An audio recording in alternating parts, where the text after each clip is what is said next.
Hello, everyone, and welcome to another episode of the Nothing to See Here podcast. Hi, it's Frankie. It's Hannah. Frankie was just giving me bullshit I was. about getting stuff ready. Well, because I had a good little thing I wanted to say, and then you were taking time to start the recording and be ready to start the recording, so it was ruining my mojo and my flow. I'm sorry, I didn't mean to ruin your mojo and flow, but if I don't get this shit done, my mojo and flow is ruined. I have a particular Sunday night routine. Actually, I have an every night routine, but Sundays are important. And oh god. Hi! Oh, the peanut gallery is here. Yeah. Do you know why the peanut gallery's here? There's a sound of dread that came from Amanda. The flow's gone already, so I don't know why the peanut gallery is here. Is it because Well, you are Peanut really Gallery excited about my decided- topic? No, it's not because she heard about your topic. Go ahead. About her what? Topic. I like her topic. I did hear about her topic. I'm quite interested in her topic, but I'll listen to the podcast to hear all about it. No, I came because the peanut gallery has not really made an appearance in a few episodes, and I wanted to make a guest appearance this evening just so that my fans, the peanut gallery fans, they can witness my presence. Okay, your presence has been witnessed. Please go away. What So, should your you- fans be called? I don't know. Let me work on it, and next week I'll give you a choice of 3 names, and you can tell me which one you like. Okay. How's that? There will be a vote on it next Okay, week on the okay. Instagram. Okay. All right. Cool.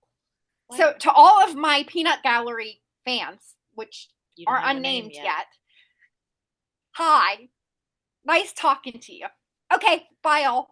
So the flow that I was going to have is normally when we date these episodes, we date them at the time of recording, but I'm going to look into the future because I've been editing today and I have Hannah's notes up for the title. Well, yesterday was our 1-year anniversary when you're listening to this. Yes. Can you believe it? We've done well over 50 episodes and we've been on air for a year and we're still going. I believe It that is- was 52, right? Well, this is episode 56 Oh, geez. because we did the full week, remember? Oh, right. I remember. Our debut week, and then we went to weekly. So this is actually episode 56 with the bonus episodes. And the bonus episode that went up yesterday, I'm saying that, and if it didn't go up yesterday, guess what's getting cut? I haven't checked. Did a bonus episode go? Oh, wait. Oh, in the future. This is the In the future. I was like, Hannah. Frankie, you didn't In tell the me I future. had to Well, now I promo can't an get cut. episode. In the future, we've done a bonus episode for our Bonus 1-year anniversary episode. Yes, to go over our 2024 bingo cards, which were all a nightmare, and I hated everything about 2024. So And guess who hasn't died? he can't Yes, die now. As we've recorded this. He can't die now. Yeah, he definitely can. He's our only hope to be president in 2028. Especially if they repeal like the age limit on presidents. There is no age limit. What? You So you the have only to be limit is 35. the That's only it. age requirement is you have to be at least 35. That's insane. There's That's no why age. we have Trump and Biden. Hey Amanda, you want to Why know didn't something else Jimmy that's Carter fun? run? You want to know another fun fact? Why? There are no age limits for any federal office, elected office. There should be. And there's no age limit for Supreme Court justices. I know about that one. That one can fuck right off. I love Ruth Bader Ginsburg, but man, did she die at not Oh, the right- man. Are you on my side now? Are you on my side of the fence now?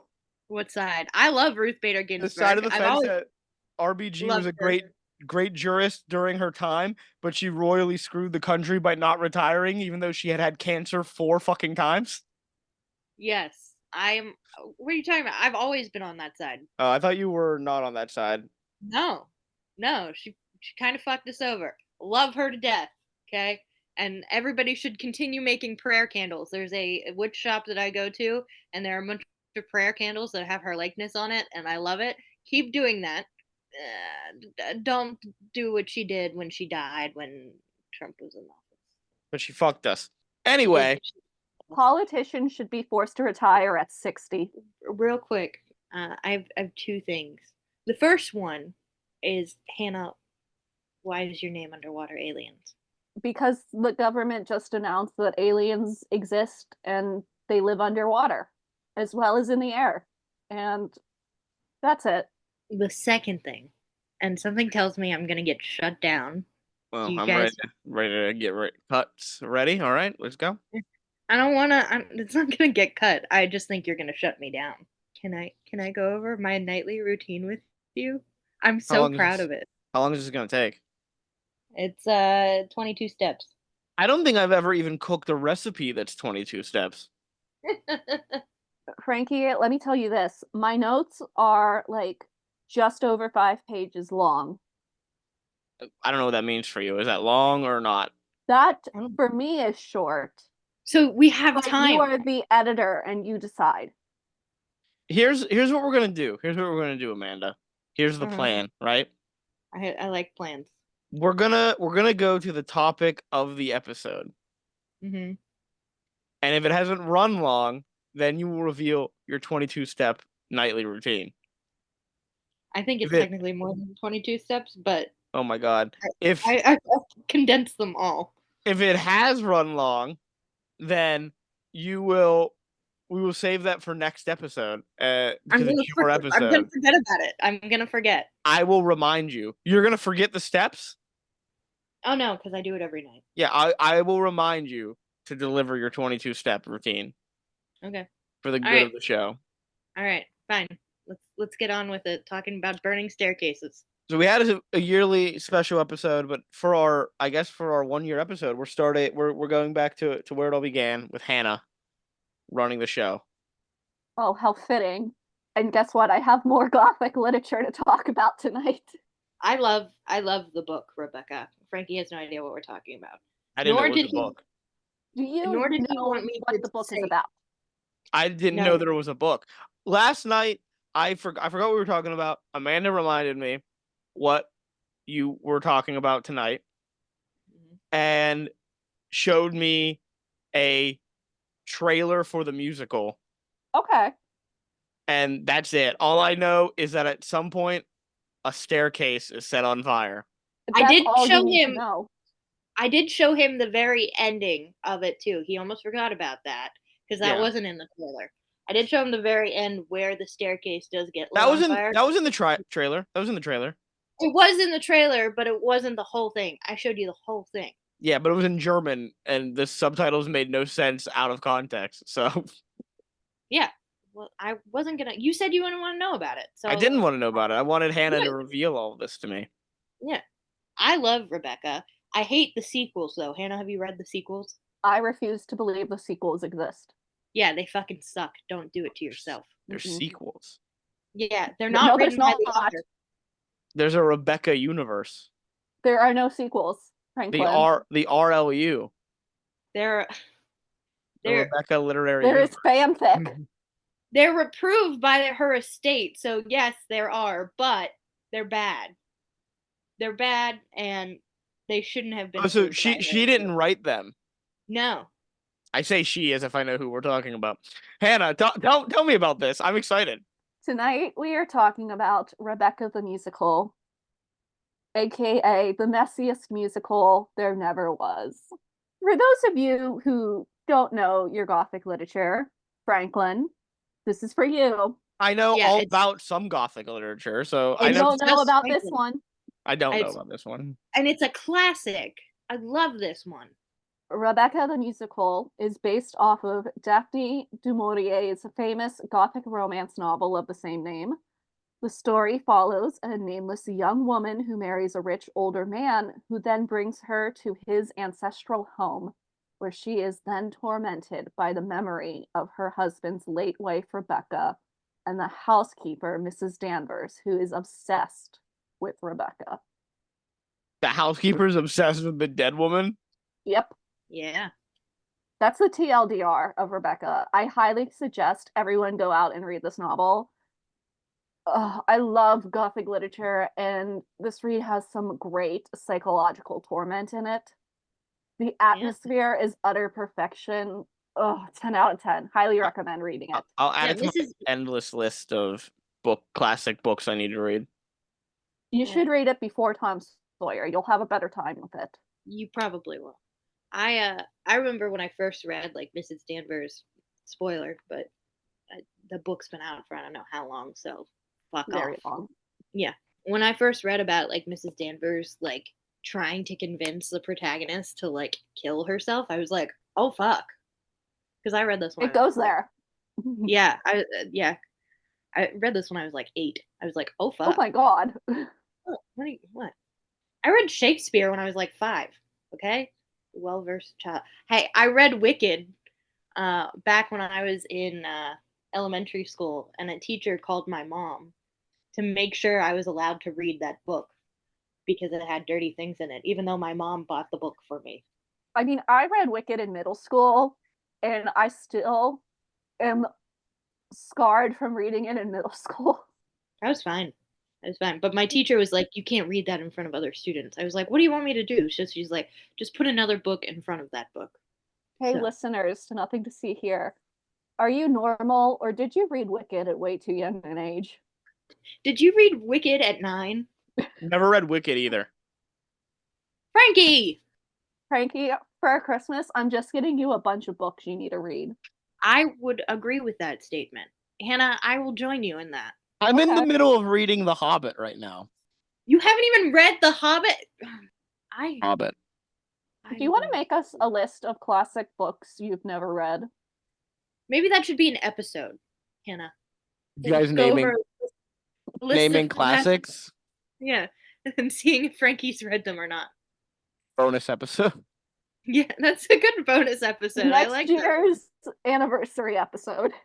Oh goodness, where were we in my notes? You just You did just- the TLDR. Okay, yeah.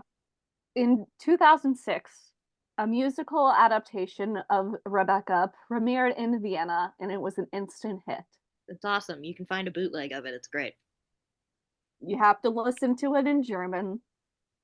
They have subtitles. There I are can subtitles. find The issue is, and look, I don't want to offend any Germans who might be listening to the show. Sir, I'm German. I'm part I have German ancestry. I'm not like, but I'm like, just saying we have a friend who is we German. have I know we have a friend who is German. I'm well aware. Just I'll kill you. Just want to say, not the most beautiful of languages. It's just a fact. You really can't even tell when you're. If watching I was the musical. ranking Okay.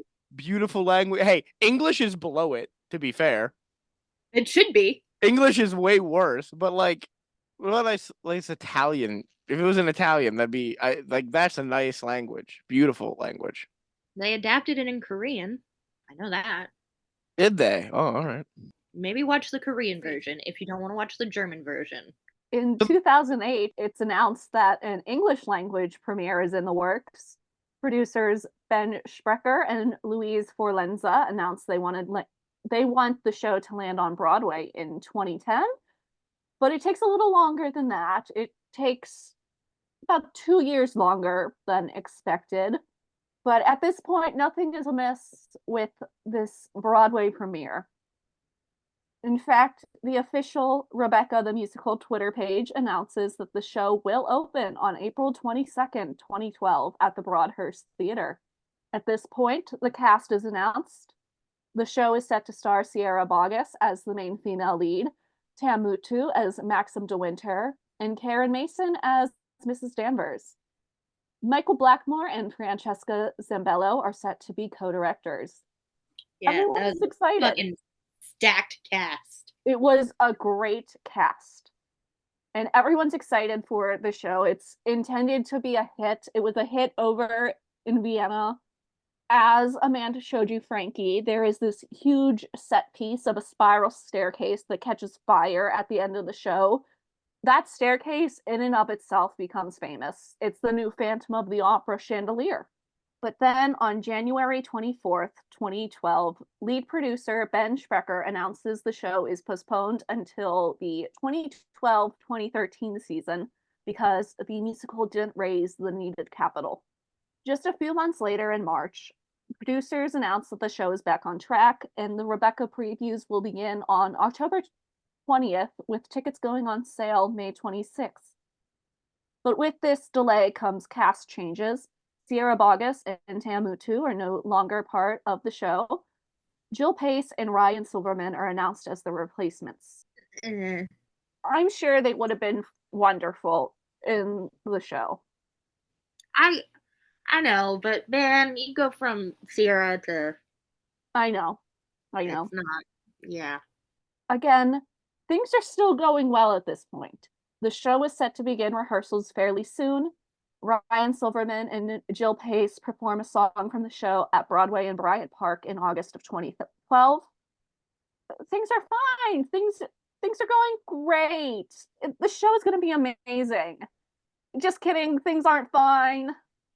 On September 8th, 2012, the death of key investor Paul Abrams, a prosperous businessman from South Africa, is announced. Abrams was the main investor of the show and put up $4.5 million into the investment pool. He died of malaria, and the lead producers found this out from two of Abrams's assistants. Producers are then forced to delay rehearsals yet again. The goal is now to begin rehearsals on October 1st and open in the 2012-2013 season. Listen, people have been working really hard on this show. At this point, all the sets and costumes have been created, and the Rebecca marquee goes up at the Broadhurst Theater. The show is just sadly postponed again due to this death and the legality tie-ups of the $4.5 million. On September 11th, 2012, a man by the name of Larry Runsdorf emails Ben Sprecher and offers to invest in the show. In this email, Runsdorf wrote the following: I read about your production in the New York Times and that one of your investors has passed away. Perhaps I can become an investor and at least partially defray your shortfall. Now, Sprecher initially believes this to be a prank, but within an hour of receiving this email, the two have a 45-minute phone conversation, and then Sprecher races over to Runsdorf's office to meet him. After the pair meet, Runsdorf ends up investing $2.25 million into the show under one condition. He was to remain anonymous. That worked. Damn.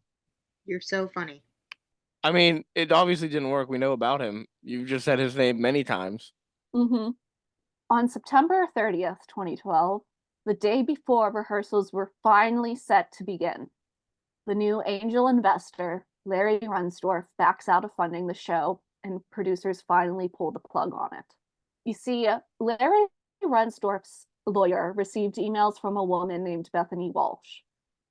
The email linked to an article from the New York Times and said the following: it is very, very important that you read page 1 of today's New York Times if you haven't already, as there is serious possibility of fraud. Now, Larry and his lawyers are a tad alarmed by this strange email, but it's not a deal breaker for them. He doesn't pull his money just yet.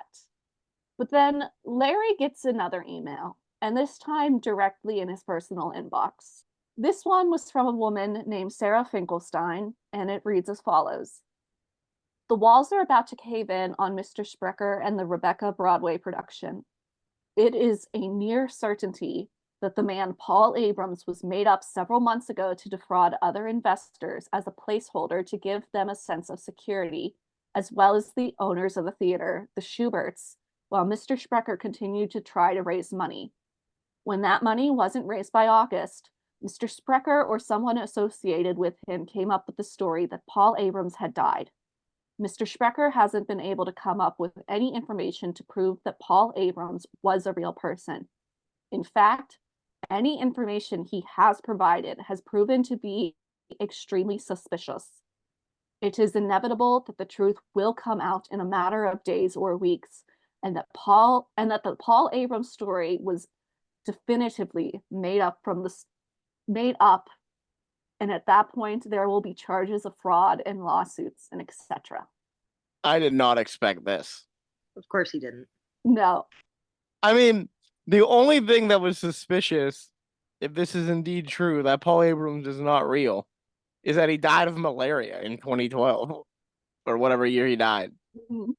Who the fuck dies of malaria? And I mean, Paul Abrams. Alexander the Great. did he not have his vaccination? I don't know. Maybe he was anti-vax. I don't know.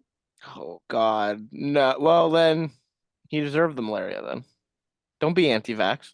That Don't email. say that people deserve malaria. If you actively choose to not get vaccinated as you're an adult and you have the option to get vaccinated, you haven't been vaccinated before, and you have the option to, and you haven't, well, you played a stupid game. You get a stupid prize. Children don't deserve it because they don't have the option. They can't choose to get vaccinated on their own. Better. Thank you. Thank you for. That's what I meant. Children are exempt from these things because they can't make the choice. Thank you. But adults, Paul I'm just Abrams, Paul Abrams over here with his malaria. Come on, get that vaccination, Paul. Please vaccinate your children. Yeah, that's our second Christian parenting podcast tip. Vaccinate your kids. Anyway, the email I just read is what caused Larry Runsdorf to officially pull his funding and back out of Rebecca. Sorry, does Larry know this person who sent him the email? No. All right. But then you know what happens next, Frankie? God, I have literally no idea. The FBI comes in. Oh no. Not the feds. The feds come in because Paul Abrams didn't exist. Of course not. They should have chosen a better disease, then no one would have been suspicious. Paul Abrams didn't exist, and neither did his nearly $5 million investment into Rebecca the musical. They should have said pneumonia. No one investigates pneumonia. Now let's rewind to the start of all of this. It's time we finally meet the man behind Paul Abrams. Please meet Mark Houghton.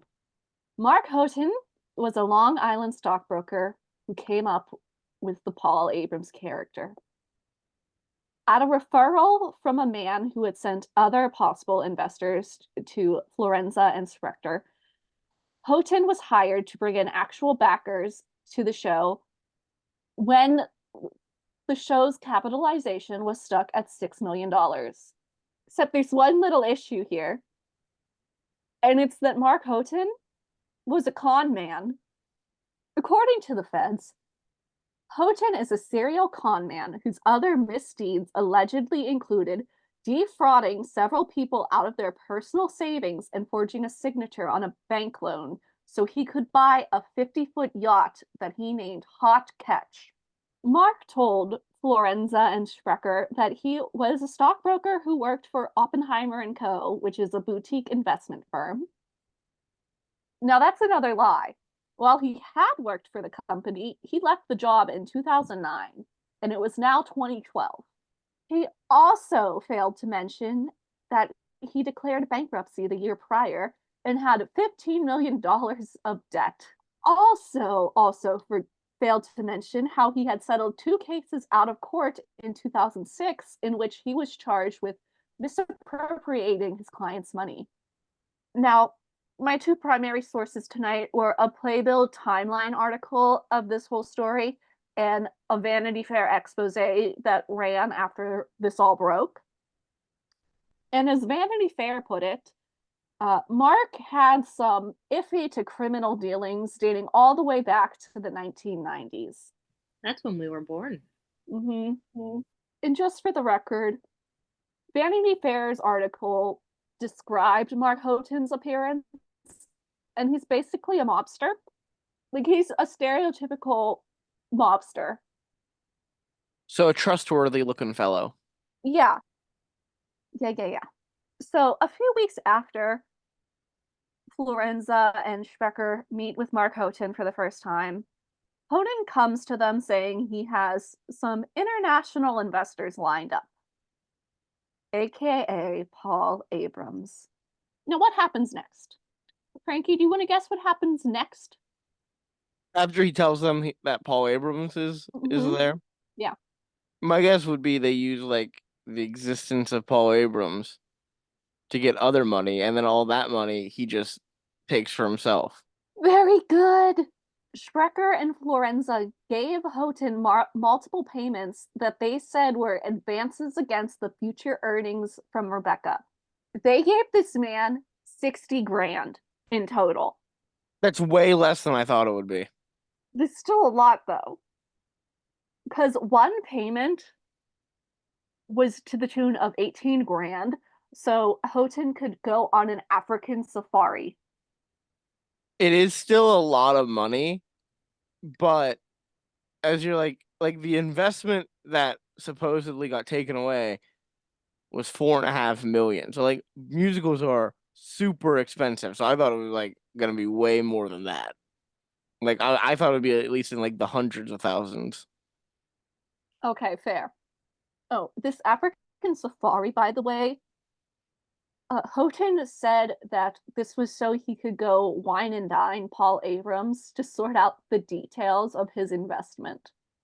Where is like Paul Abrams supposed to be from? Is he supposed to be from Africa? He is, I believe, from South Africa originally, but then moved to the UK, moved to England. Okay. We now roll around to the summer of 2012. As we all remember, this is when shit hits the fan.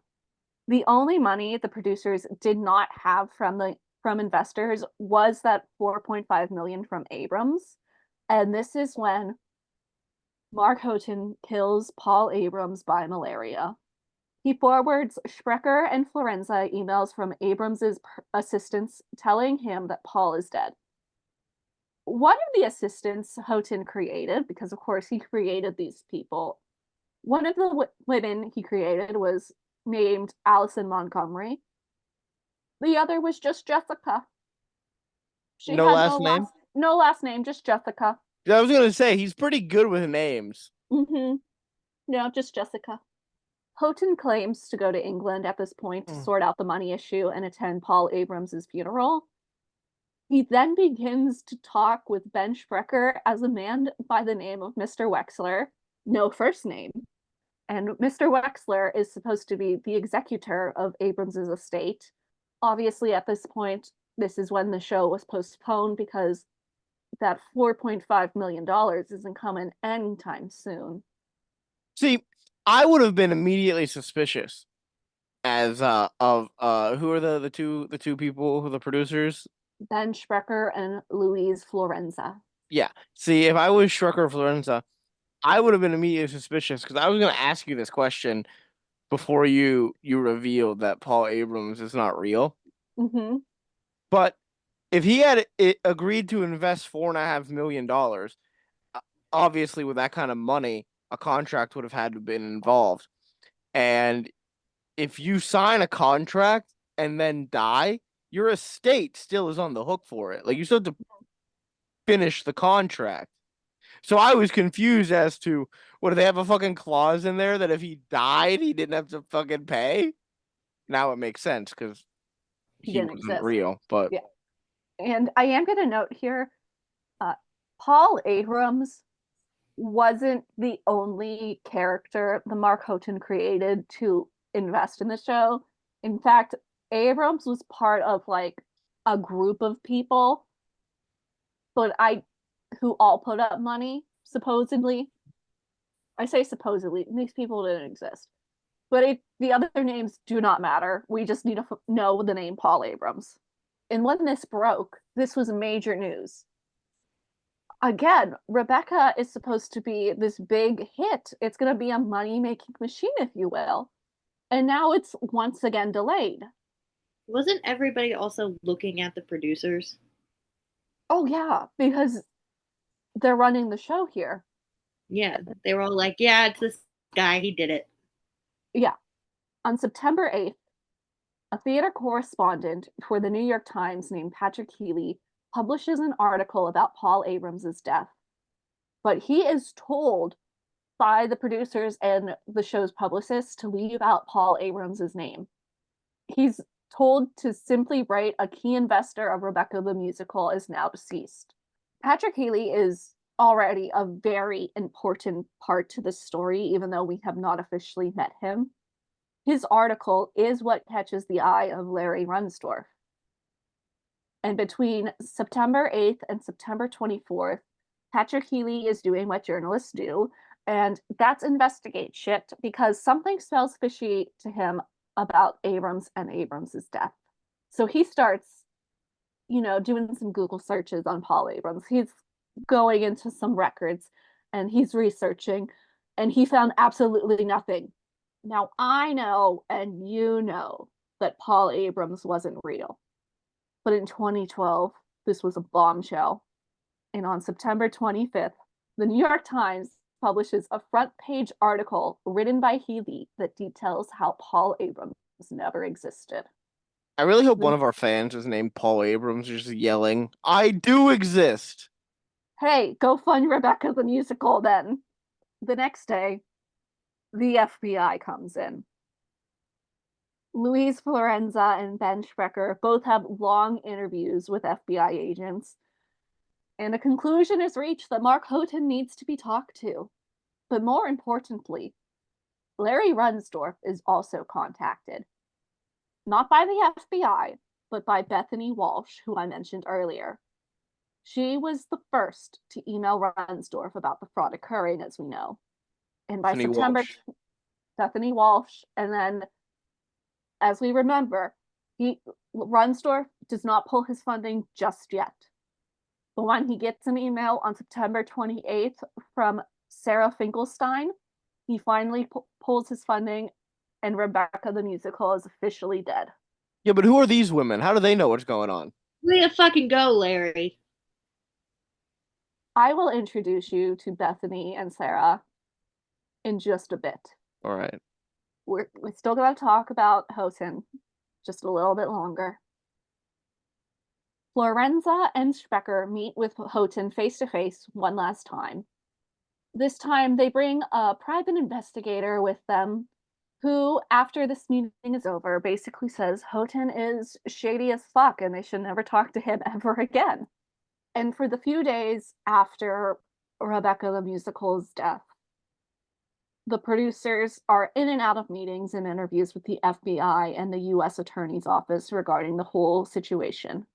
During this time, Mark Thibodeau, the musical's publicist, quits, though he is guilt-tripped by Ben Sprecher into staying on for one more day just so he can announce the death of Rebecca the musical. On October 15th, 2012, Houghton is officially arrested for defrauding the Rebecca producers. And a few days later, on October 19th, the producers file a $100 million lawsuit against Mark Houghton and his wife. Was his wife involved? I don't know to what extent, but I believe she was, yes. Okay. Because I think she was called in, She could have been Jessica. She could have been Paul Abrams. But we still have one question, right, Frankie? Yeah, who are these two women that just know what's going on? Who were Bethany Walsh and Sarah Finkelstein? Yeah. Can we get a drum roll, please? Everyone imagine a drum roll just in your heads. All right, I think they've all imagined it. Bethany Walsh and Sarah Finkelstein were the creation of Mark Thibodeau, Rebecca's the musical's publicist. Mark Thibodeau knew what was going on. Mm-hmm. He emailed Larry because he felt he had a moral obligation to do so. He was aware that something was going on when Paul Abrams died and was told not to name the man in the press release regarding his death. And then, of course, you have the New York Times theater correspondent, Matt Healy. He came in and he was digging around and putting pressure on Mark to give him Paul's name. So Mark had tried to warn Florenza and Sprecher that something was going on back before this front page article was published. And Mark did some digging. He did some digging of his own on Mark Houghton. And by doing what I assume was the most basic of background checks, he discovered Houghton's shady past. In September 2012, Mark continually tried to warn Sprecher about what was happening. But Mark's warnings kept falling on deaf ears. Oh. So Mark, the true hero of the story, creates the fake email and person of Bethany Walsh and reaches out to Larry Runsdorf's lawyer.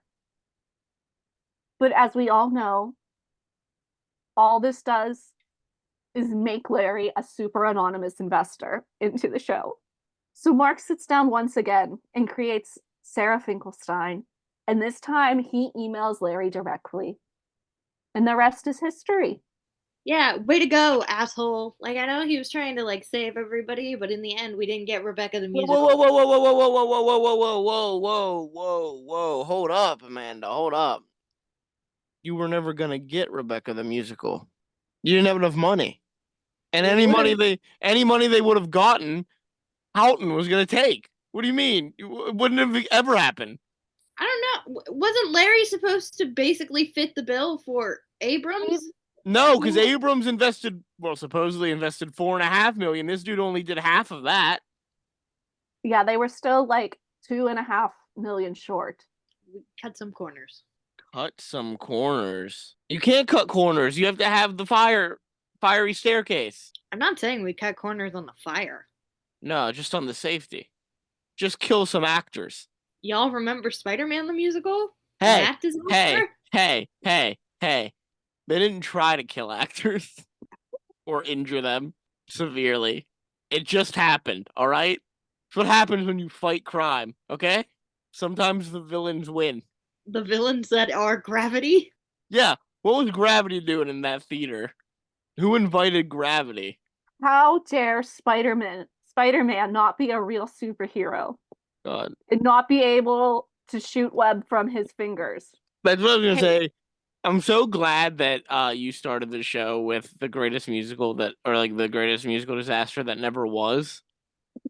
Because Spider-Man exists. I was gonna say, yeah, Spider-Man exists, but that was a musical that did happen, and it ran for a while. And that was the problem. A long time. And I always forget Reeve Carney was Spider-Man. Yeah, I was so afraid. You don't know Reeve Carney?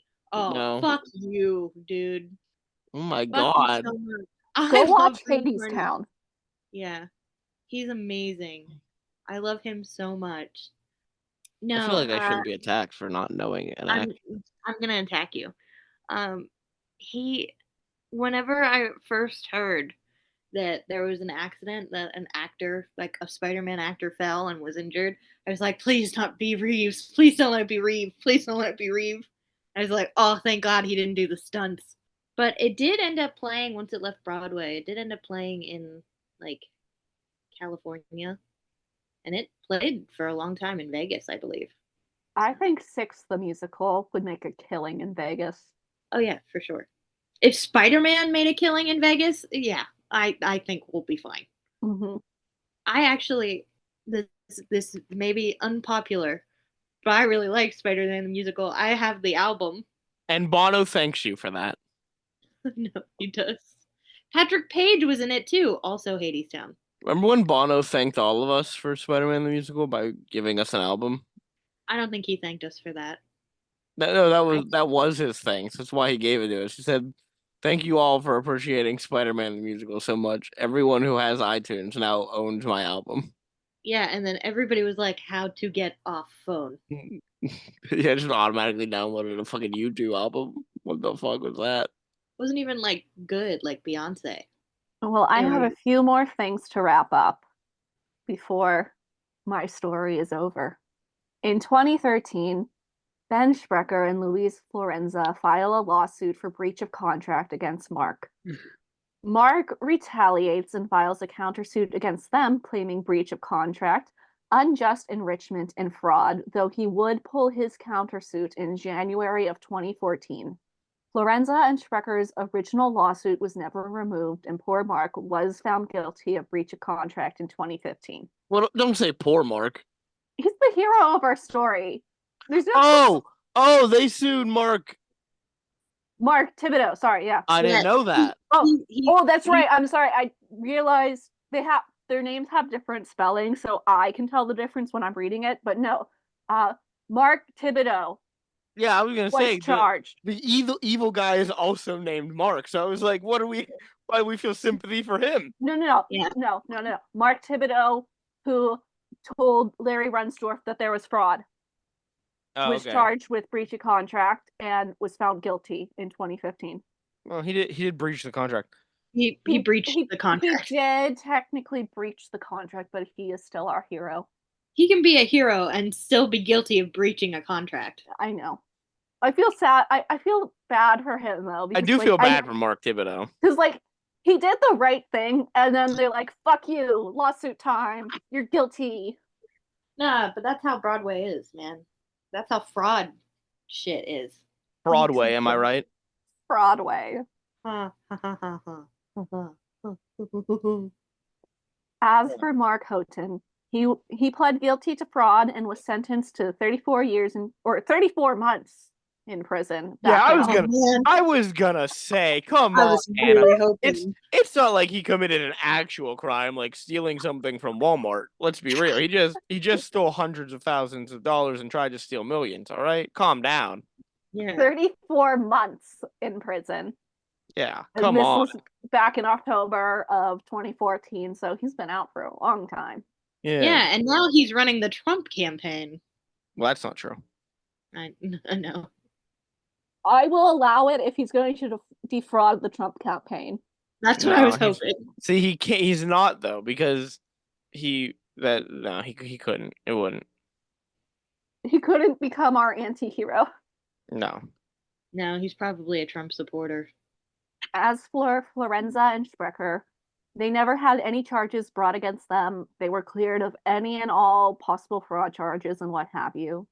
The pair continued to extend their rights to Rebecca for a few years in hopes that the show would eventually land on Broadway.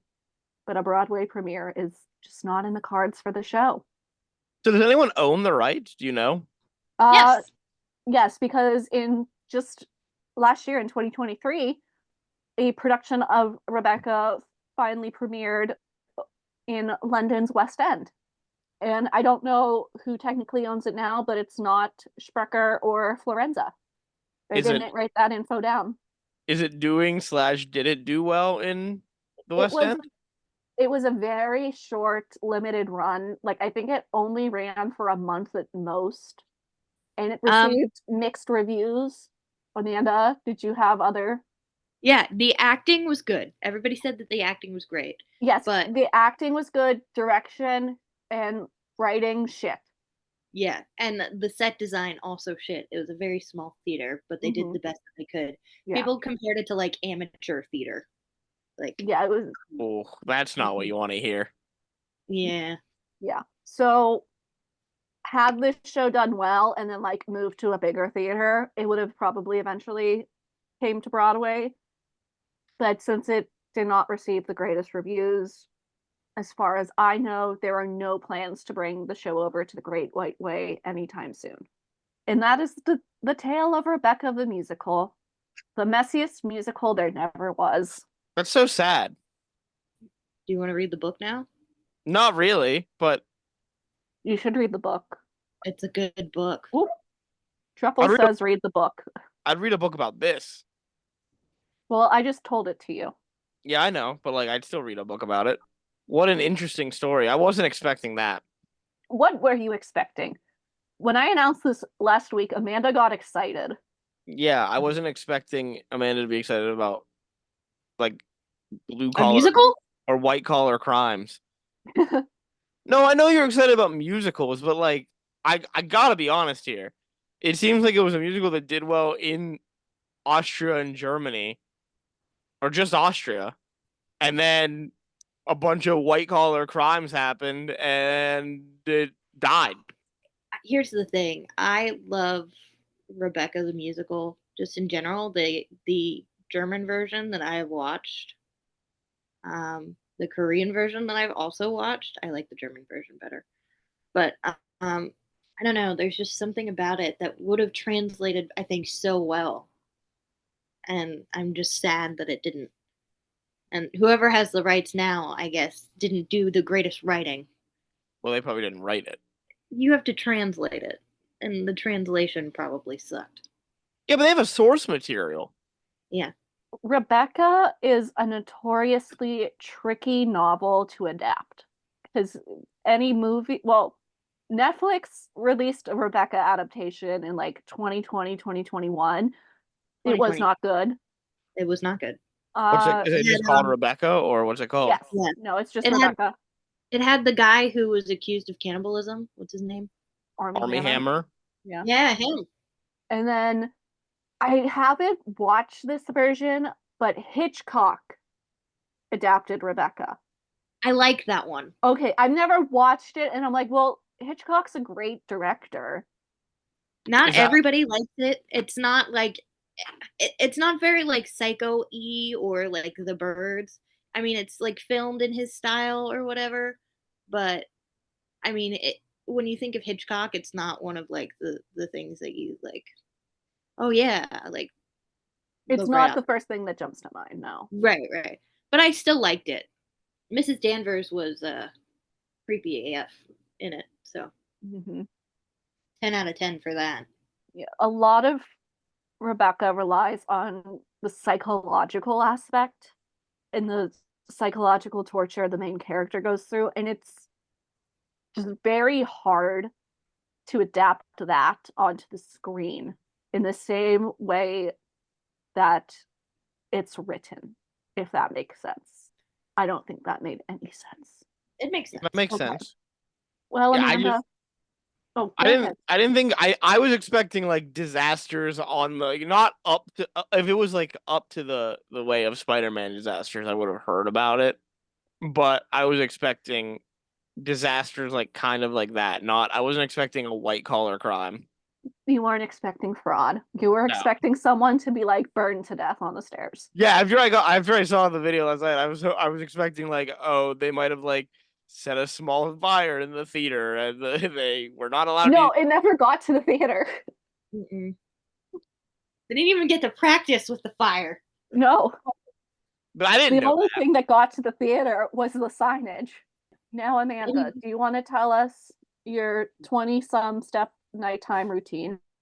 Because Yeah. I finished my episode in 30 minutes tonight. Yay!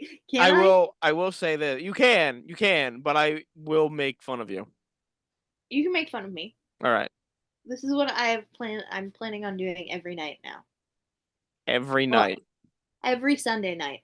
This is like the. I'm sure Hannah knows this. Frankie, I don't think you're on this part of TikTok, but this is like the everything routine.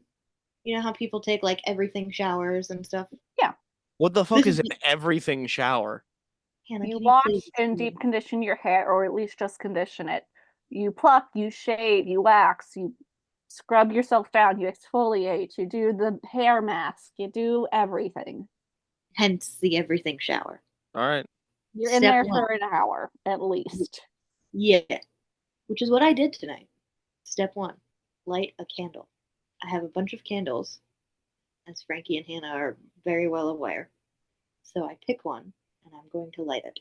Step number two is shower. Now, underneath shower, there's a bunch of other little steps. First and foremost, I will spray perfume on the shower head just because it makes it smell nice. I will then do a scalp scrub, shampoo, conditioner, a hair mask, sugar scrub, and body wash. Then I will move on to shaving, which is step three. Right? I will use a shave serum, a shave scrub, a shaving cream, a shave butter, and a shave oil. Step four, body care. Rinsing the hair mask out of my hair. Body polish, body oil, lotion, body butter, and I have a shit ton of body butter, and body Oh, mist. we know you have a problem. Step five, putting on PJs. I think that's a pretty normal step. Are you with me so far, Franklin? No, you've already lost me. This What? already seems like way too much. Where did I lose you? The 90-step shower. You This wanna is know my every- you wanna know my shower steps? Here, you ready for this? You ready for the shower Oh. steps? Mhm. Wash the body, shampoo, condition. I'm done. I figured Are it out. you shampooing your hair correctly? What does Yeah, that are mean? you? What does that fucking mean? Wash the Right. scalp, condition the hair. I Are you still don't getting- understand this. Are you getting your nails into your scalp? Are you doing the thing that whenever you get your hair washed in a salon, like you Yeah. feeling nails in Yeah. the scalp? Yeah. Obviously. Not every day, because you can't wash your hair every day. I mean, you can. Some I mean, people you can. can't. Some people can't. I do, because cannot. if not, my hair is an oil slick. See, if I wash my hair every day, it gets greasy. If I wash my hair every day, it doesn't brush right. So I need a little bit of oil. So I wash my hair every other day. But I do But my I hair shower every other day. every day. You should shower every day. But I have such long hair now. That's another PSA I want to point out. We said get vaccinated, wash your hair every day, or not your hair every day. Shower every day. Shower every day. Be clean. You know if you need to wash your hair every day. Yeah. Yeah, you know. But so. please be clean. Don't not be clean. Anyway, can I get back to this? Please. Yes, I'm enthralled. Putting on my PJs, brushing out my wet hair with a wet brush. Is that step 6? Yeah, that's step 6. Okay. Step 7 is whiten my teeth. I've started I doing. need to get bleach strips so bad. I got a pen thing, and I also got the crust white strips. Back when I was in college, I tried to do the white strips every night, and it made my teeth super sensitive. Yeah, no, too much. Yeah, no, I only do it like twice a week, but I use the whitening pen on the days that I don't do the strips, and it doesn't make them sensitive. Pro tip, I do whitening strips in the shower. Well, I can't. I have so much I'm doing in the shower. Plus, I haven't even gotten to the rest of the shit yet. So it's going to have plenty of time to set. Step 8, plucking my eyebrows. 9, blow dry my hair. I am buying that Dyson Airwrap thing. How is your hair not dry at this point? You've already done so many things between the shower and the blow dry. No, I haven't. Body care was step 4, right? Yeah. And that was rinsing the hair. Everything I do was still in the shower in step 4. Step 5 is where I get out of the shower. Wait, no, you can't have step 3, the shower, and have multiple steps there, and then step 4, body care, also be in the shower. That's all under step 3. That's all going to be under step 3 if you're doing it in the shower. Body care refers to lotion. Yeah. But are you doing that in the shower with the water running? The water turns off as soon as I rinse my hair mask out, but I'm still in the tub technically because I don't want. So where was the hair mask after, like, in conjunction with the body butters and lotions and oils and fucking seasonings? The first part of body. Do I have to go over this again? No, not all of it. Just where was the rinsing?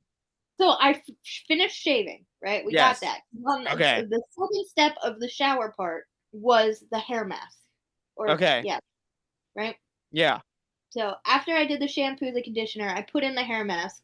Then I did the body scrub and body wash. Then I move on to shaving because you want to make sure that you wash your body and do the sugar scrub before you shave, right? I'll agree with that. I don't shave my body, so yeah, I'll agree with that. Yeah, okay. All right. After shaving, which is step 3, because it's a whole thing, because I have to put on like aftershave serum so that I don't like get, what is it called, strawberry skin or whatever. No razor burn. Yeah, that. No ingrown hairs. The first part of step 4 is rinse hair and then body polish, which is still in the shower. Yeah, okay, you're in the shower, okay, but is the water running with the body polish? Yes. After the body polish, water turns off. It's body oil, lotion, body butter, and body mist. But I do that all in the tub because I hate getting like the. No, I get that, but you're doing a lot, and then you're getting out of the tub, putting the PJs on, and then you had a step 6, which was the teeth whitening. Nope. Step 6 is brushing my wet hair. Okay, you're brushing your hair and then doing the teeth whitening. Yeah. So you've done a good amount of stuff, and your hair is still not dry. I have a lot of hair. That's fair. I don't have a lot of hair, and it takes an hour for my hair to dry naturally. Thank you. Frankie, you're a man. You just don't get it. This is all absurd to me. A 22-step process. Like every Sunday, I would lose my mind. I'd lose my mind. That's why it's once a week. Yeah, you only do it once a week. The rest of my weeks are not this extensive. I would still lose my mind doing it once a week. After I pluck my eyebrows, I will blow dry my hair. Then I will paint my nails. Painting nails does involve a lot, so I'm going to go over the steps of painting my nails because, and if I don't do this, my cousin, who is a nail technician who listens to this, I think, at least she told me she listens to this, might kill me. Hi, Aubrey. We're about to find out if she listens. Yeah, well, I am. Remove your nail polish formally, whatever was on previously. Wait, what step is this out of 22? 10. Okay. Remove your polish. Do some nail cream. I have like nail strengthener cream. Cuticle oils. Push back your cuticles. Cuticle oil again after you push back your cuticles. Nail strengthener. Base coat. Apply your polish. Create design. Top coat. Did you get all that, Franklin? I got all of it. Okay. Step 11.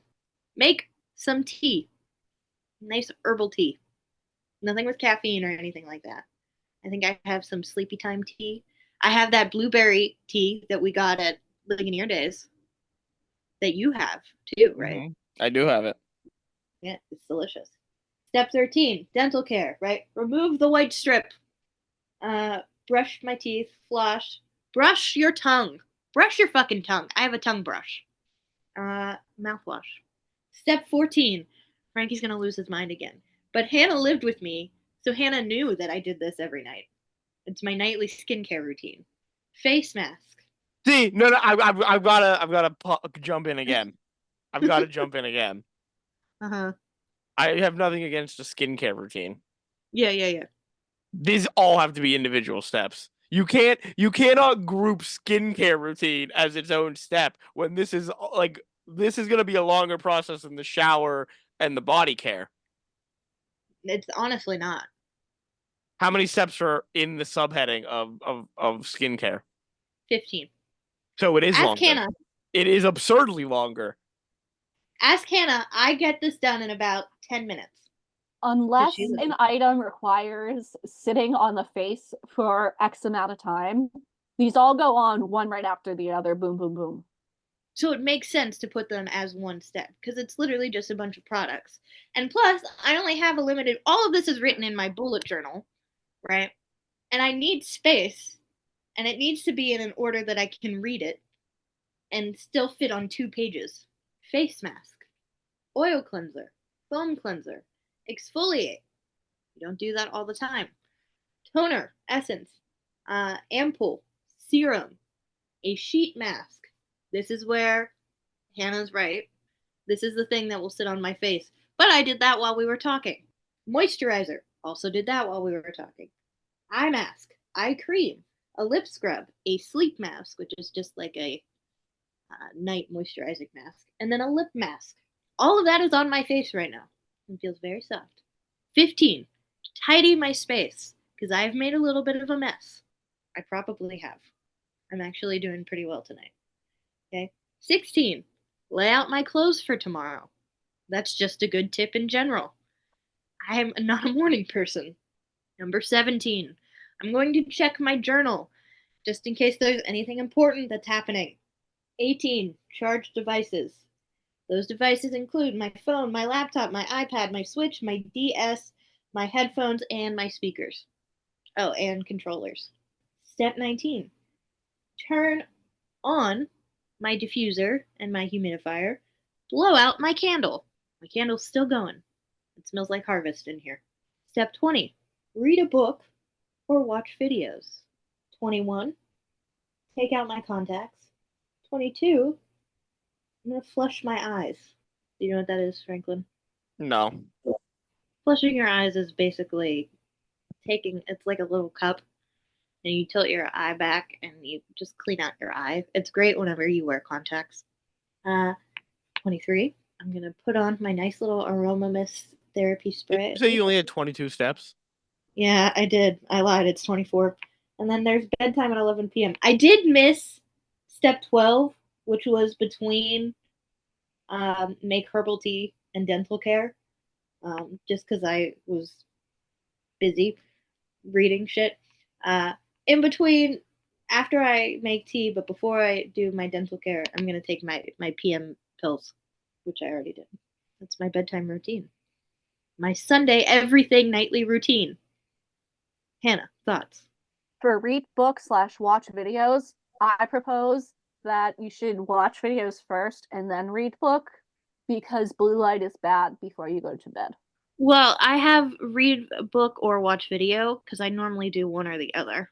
You should always unplug at least 30 minutes before going to bed. And it helps to read before bed. This is just a PSA, a little tip, if you will, for everyone out there. Unplug before you go to bed. Start reading, start journaling, do something where your eyes are not focused on a screen. If I watch videos, I normally just have the noise in the background and then I'll just color on a coloring book. But writing that down is a lot for a small page. So I just chose to write, watch videos, and read a book. Honestly, I think I listen to a podcast most of the time. But your thoughts aside from the blue light? It's a lot of stuff. It is a lot of stuff, but it's my everything routine. It's your everything routine, so it is a lot of stuff then. Franklin. Too much. It's too much. What are we doing here? Too much. Too What much you is talking going about? on. Don't do everything all at once. There's no need to do everything routines. No need. Spread it out. You got a whole week, 7 days. 7 days of things to do these things in. There are times that I really wished. You know what, Frankie? One of these days, you should try this routine with me. God no. I think that what I think would it'd be a great experiment. What an absolute miserable time that would be. Hey, you know what else is going to be a miserable time for you next week? By the way, before you get into that, I can't do one of the steps. What's that? I'm painting my nails. I mean, you can. You can just apply a top coat.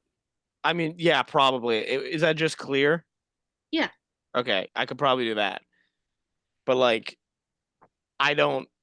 Yeah, I don't think your job is gonna appreciate you having on like nice little goose nails or Mothman nails. Yeah, exactly. But I have a fun job. What can I say? I don't. Well, I like my job, but it's not a job that would be fun on your estimation. I don't think anyone would consider it fun. Except you? I don't consider it fun. I like my job. It's not fun. My job can be a little fun, depending on the people I get. But you know it's not going to be fun? Your next week episode? My next week episode. I already have it titled. Can I ask what the title is? I have it up. Assuming what is your episode? Yeah. It's Song of the South. Okay, yeah. Then yes, it's called Disney Does Racism. Mm-hmm. God, I'm not. No, God. Ugh.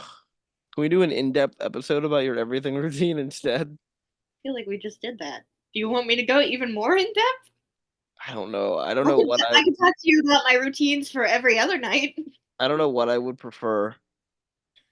That episode. One is not racist.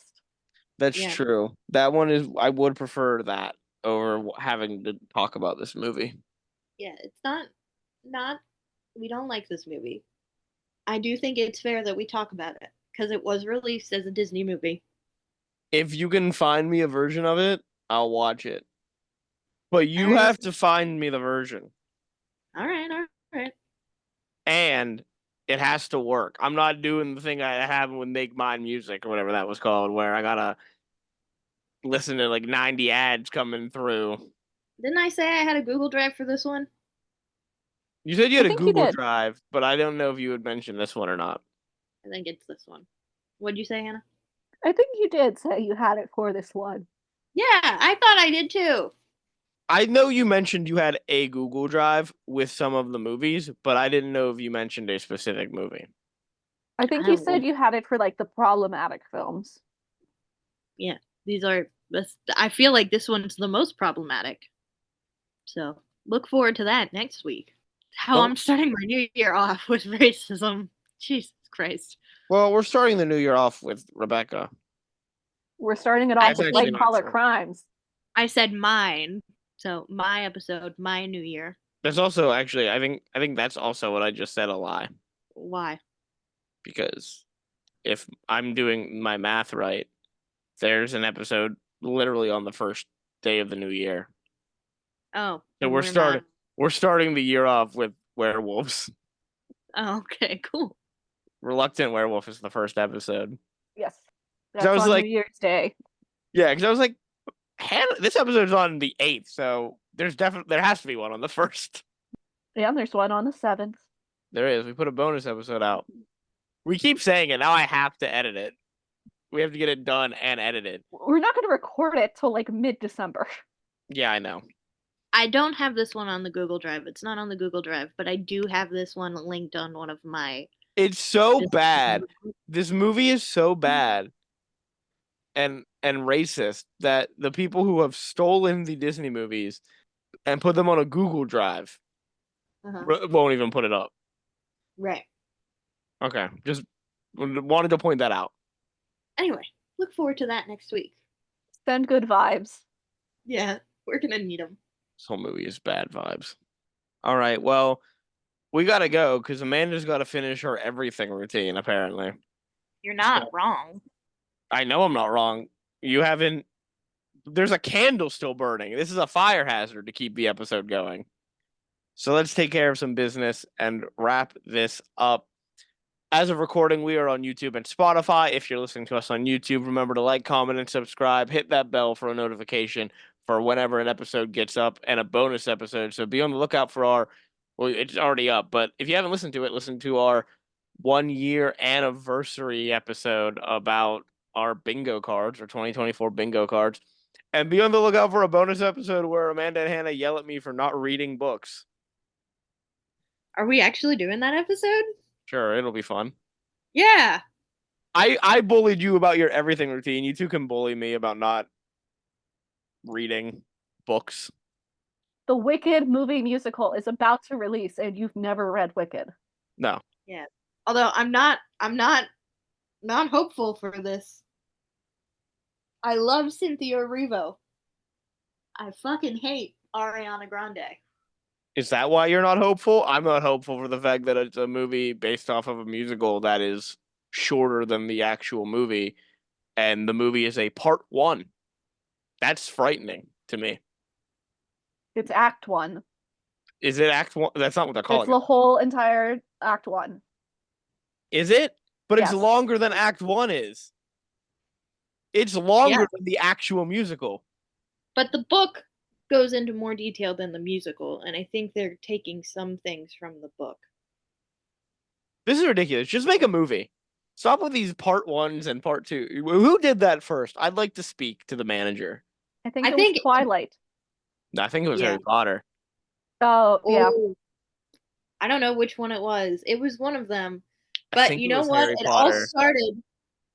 It all started with Titanic, because they had to have, for the VHS release, a part 1 and a part 2, because it wouldn't fit on one VHS tape. But the movie, when it released in theaters, was just one movie. You went and you said, "This is a long movie, but I'm watching it." What is the second? What is the final movie of Twilight? Like, what's the final book called? Breaking Dawn. Breaking Dawn Part 1. That was released in 2011. Harry Potter Part 1 was in 2010. So it's Harry Potter's fault. And they didn't learn their lesson, because that fucking Part 1 is one of the most dog shit boring movies I've ever seen in my life. So which one? Breaking Dawn or Harry Potter? Harry Potter Part 1. You're incorrect. They're just running in the woods. The whole movie. The whole Part 1 is just them in the woods. I liked it. I was bored out of my mind. I'm like, guys, we got to do something in these woods. Do something, please. Shut up. If you're listening to us on Spotify, remember to leave a rating and review and comment on the episode. Answer the episode question, which as of now, because no one has ever answered it, and I will not change it until someone answers it, which is just, what did you think of the episode?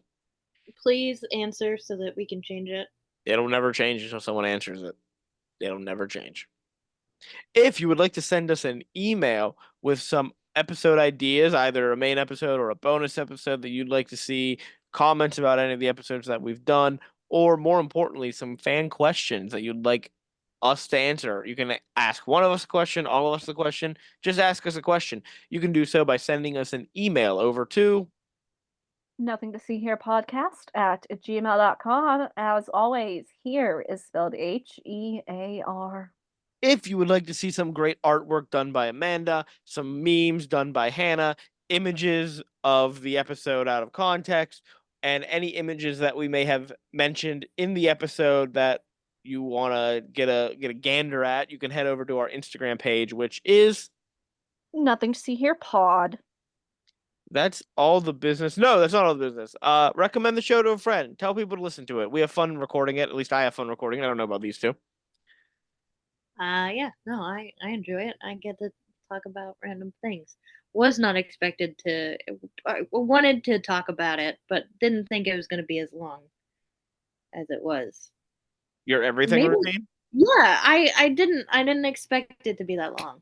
It's a 24, 24, 25? How many steps is it? It doesn't. 24, but it doesn't feel that long to me when I do it. It felt long to me. Yeah, because I was reading it out to you. It feels long to talk about and maybe verbalize, but it doesn't feel so long to do. I don't know. All right. We enjoy doing this, so tell more people about the show so we can spread the show around and have people listen to it. It's fun to So we do. can make this our jobs. Yeah, maybe we can make it our jobs. That'd be fun. That'd be fun to do. Then So Frankie can get silly goose nails. I can get silly Gooseman nails. Actually, a new cryptid just dropped. Gooseman. Woo! Yeah. Gooseman. That's all the business we have. So join us next week for a bad vibes episode. I'll try and bring as much positivity, I guess, as I can. It's all bad vibes, Amanda. You can't save us from racism. I know, but man, don't make them not want to listen to the next episode. We might have some interesting facts, maybe some good old revenge. I don't know. It just means we're one step closer to better Disney films. Yes, that too. So next week, bad vibes all around. Join us then. But please do join us. We'll have fun. We'll soldier through the bad vibes. Maybe we'll Sweet. show up drunk. Well, two of us will maybe show up drunk. All right, Frankie doesn't drink. I don't. Yeah, I'll show Frankie, up give me some sober and sack sad. sack. It's basically like wine, but it's not wine. I've had it before. Did you like it? Yeah, except for the fucking grapes floating at the bottom of it. Sorry. They were weird and slimy. I don't want slimy grapes. Sack sack's delicious. The juice was delicious. I don't want slimy grapes. All right, so join us next week for the continuation of our Disney journey. We'll get it out of the way and move on to something better, hopefully the week after or the month after, whenever we do the next Disney episode. So join us next week when Amanda takes us on the Disney journey. I think that's everything. So goodbye and good night. Bye. Bye, guys.